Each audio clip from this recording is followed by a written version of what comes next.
is a perfect side for a midweek meal. It cooks a lot faster than other whole grains. In fact, it cooks just like white rice, and yet it has the nutrition value of brown rice, which takes 40 minutes. And it has the extra thing of having more protein in it. Actually, it's got complete protein in it. That means that you don't have to mix it with beans or anything else. You can use it in tons of different ways in the kitchen. And actually, I usually always make a batch, quite a large batch, and I keep it in the fridge where it'll keep quite easily for 3 or 4 days, or you can freeze it.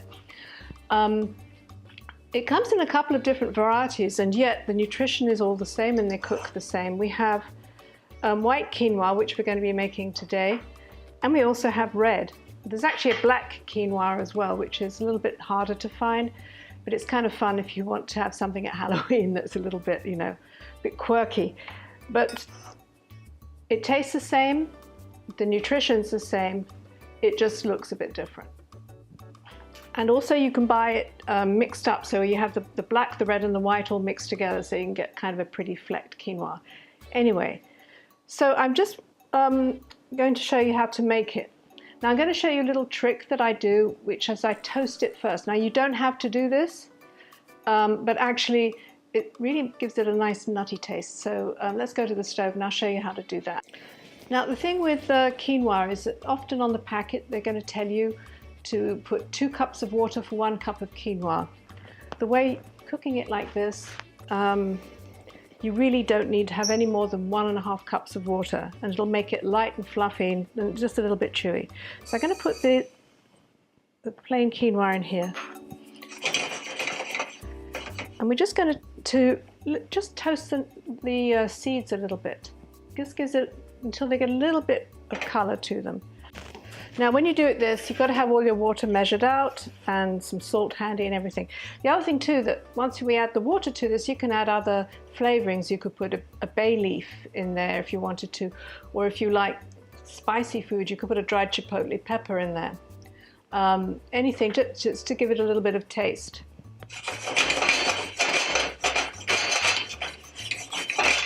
It's a noisy business doing this, I'm afraid. And the other thing is too that quinoa has a soapy coating to it, which is nowadays washed off beforehand, but toasting it just helps to optimize it. Now we just got to leave that, it's got to get a little bit dark on the bottom. So you know when it's going to start, when it's starting to cook, is when it starts to pop a little bit. So we've got some little darker ones coming in now.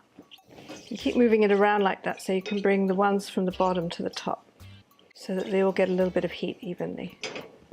I can see the heat coming on the top of it, it's just taking its time. I'm going to turn the heat down a tiny bit, because now I'm going to put in the water and watch, this is just going to foam up.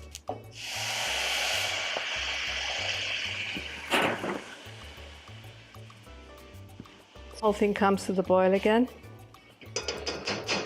which it'll do in a minute. I'm just going to put the, there you go. It's because the pan gets so hot that the water boils instantly. Everything's hot, the pan, the grain, everything. And I'm just going to let that come to a rolling boil. I'm going to put the lid on. Then I'm going to turn it all the way down to like as low as it will go. We want it to cook on a minimal time, and I'm going to set the timer to 15 minutes. So I'm just going to leave it, and as soon as the timer goes off, I'm just going to turn the heat off under it and leave it for 10 minutes, and then it's done. And you'll see how light and fluffy it comes out. Okay, the timer's gone off now, so I'm going to leave it for 10 minutes.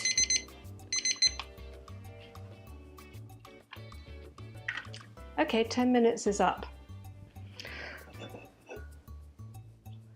Look at how that comes up. It's taken up all the liquid, and it's so easy just to fluff with the fork. It's not all clumped together, it's not soggy and wet.